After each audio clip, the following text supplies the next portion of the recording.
Guys, I'm at the Yurakucho train station in Tokyo. This is the area of Ginza, high-end shopping like Louis Vuitton and Ginza 6 Mall. So let's just take a walk around and see if we find it.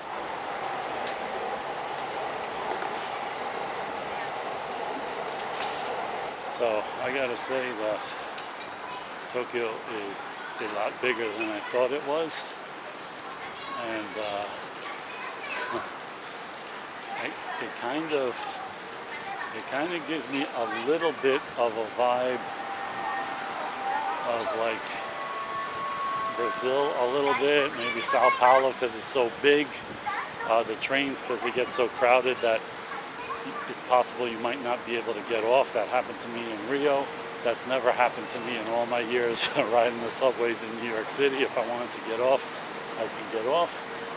But here riding the subway in the morning, I think it was like 8:30. I mean, people were pressed against me, you know, flesh to flesh for a pretty long while. So they really pack it in, where in New York they kind of push back. They don't get enough. They don't allow too many people to get on the train, really. So you got to wait for the next one. Here they just push up right up on you. Very humid here, similar to Brazil. And if you ever been to Sao Paulo, you know that they have a large Japanese population. I think after World War II or something, they might have the largest Japanese population outside of Japan. But what I will say is it's 100 times cleaner than Sao Paulo or Rio or something like that. So it's very, very clean, and you don't really see any garbage cans around here either. Nice Ferrari over here. Look at that. A lot of cities have kind of like a one little area, you know, little, medium, big kind of area that has all the kind of high-rises and offices and stuff like that. You know, I've only been in Tokyo since 5 o'clock this morning, but it seems everywhere you go, there's nothing but rows and rows of very big buildings.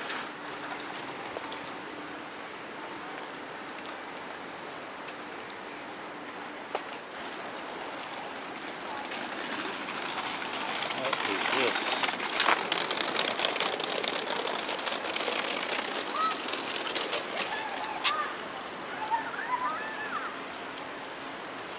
That is freaky.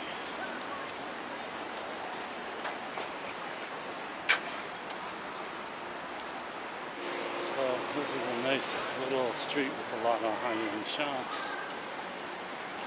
Maybe like how Madison Avenue in Manhattan used to be.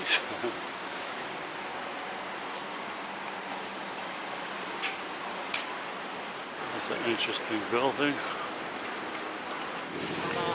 Chanel, some fancy building, this fancy girl on a scooter. Really nice area around here.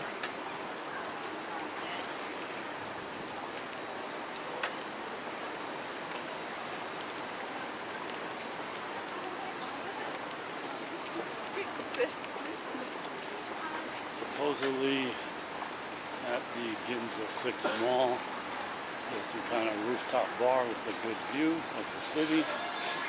So maybe I'll check that out. I was in a Japanese taxi earlier today, and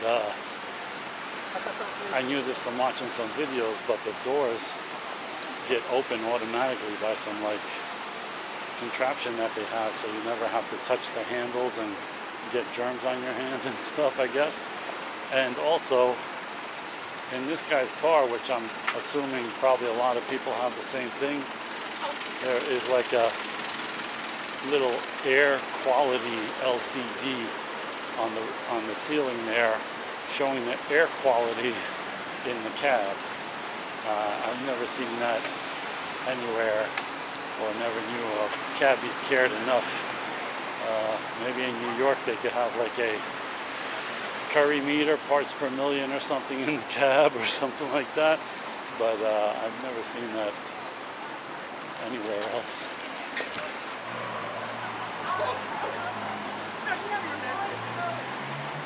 Is that the same Ferrari? It has to be. Same color. Has to be. Very courteous. In New York, they give you the finger and then still try to run you over.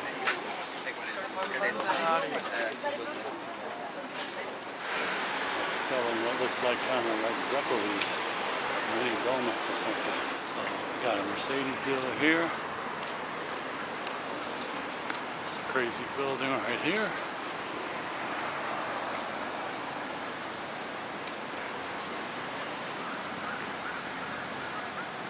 A nice mister right here. This side.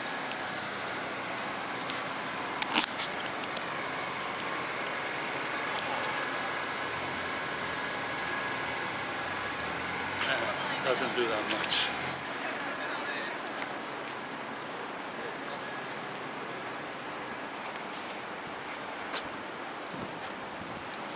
So here's the Ginza 6 mall.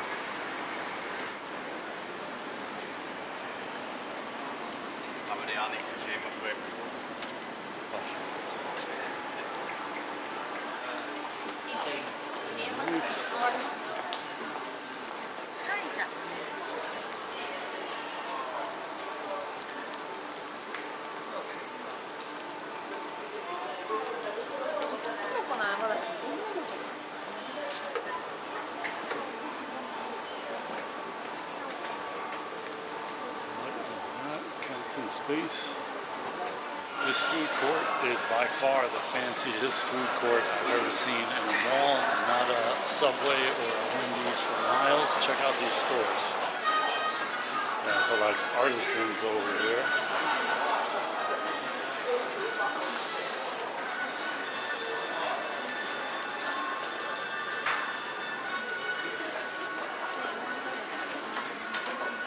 Look at this, they're making everything fresh right there.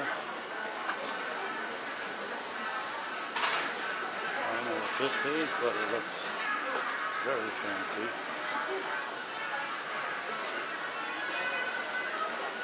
Look at this place. Mr. Cheesecake. There's no Cheesecake Factory over here, it's just Mr. Cheesecake. Wow. Hello. Everything looks so good.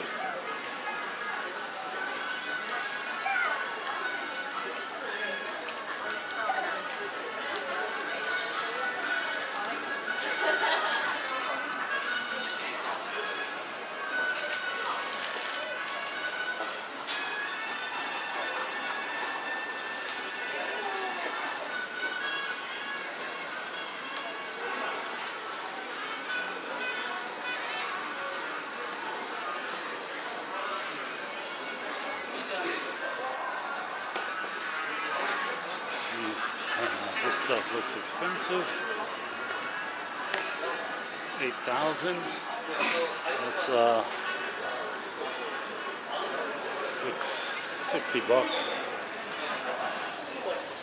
These 16 whiskey, 500. How do I get out of here? So next time you think your mall has a fancy food court, come check out this place and compare it. So this is the rooftop garden on top of the mall above the 13th floor. Let's see what kind of view we got here. We got Tiffany's right there. I mean, as far as you can see, nothing but really big high-rises from what I've seen so far. Salvatore Ferragamo. I don't even want to mention that name with the B.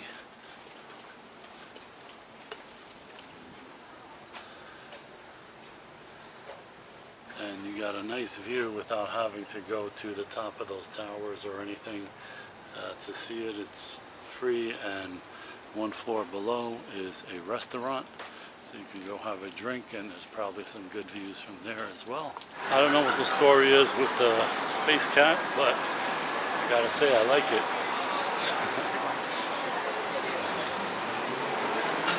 Does anybody know what that's about?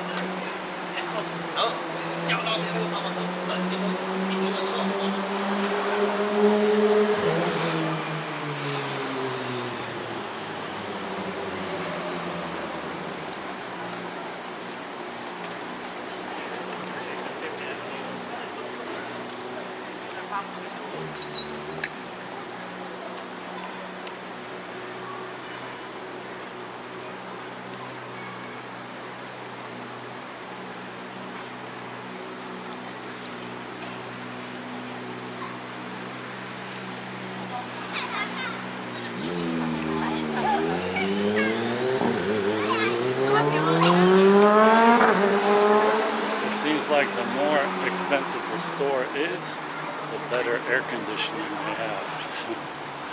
You feel it blasting just from walking by.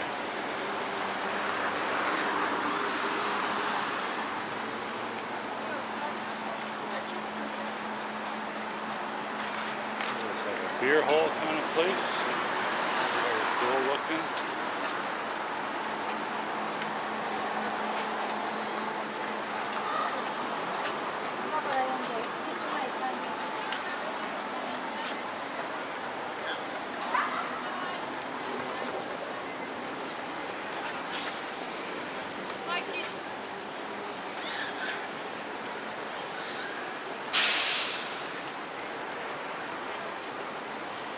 Mega Tissot.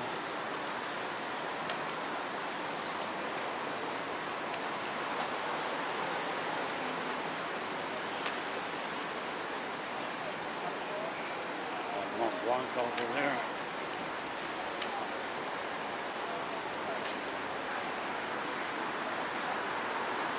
Some pretty cool buildings.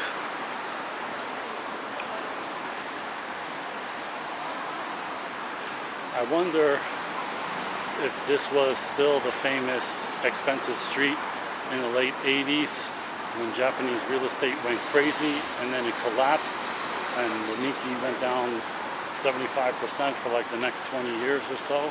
I wonder what was like the high of the, you know, the crown building of this block and what was the low. That'd be interesting to see how far even the, you know, the top end real estate on this street fell from the inflated highs in 1989. So guys, that's a little look at what Ginza Street looks like. And if you want to compare it, like I said, it's kind of like Fifth Avenue in Manhattan. A lot of high-end stores, probably more than Fifth Avenue. So if you are out here, definitely come check it out, even if you're not looking to spend a whole lot of money like I am not. But it's definitely something to see. Very interesting to make this one of your stops for sure. So it's about 3:20. I got probably 5-6 hours left before I got to start heading back to the airport. So I'm going to go head to Shibuya now and see what's going on over there. Hope you like this video. I'll see you in the next one. Thanks for watching, guys.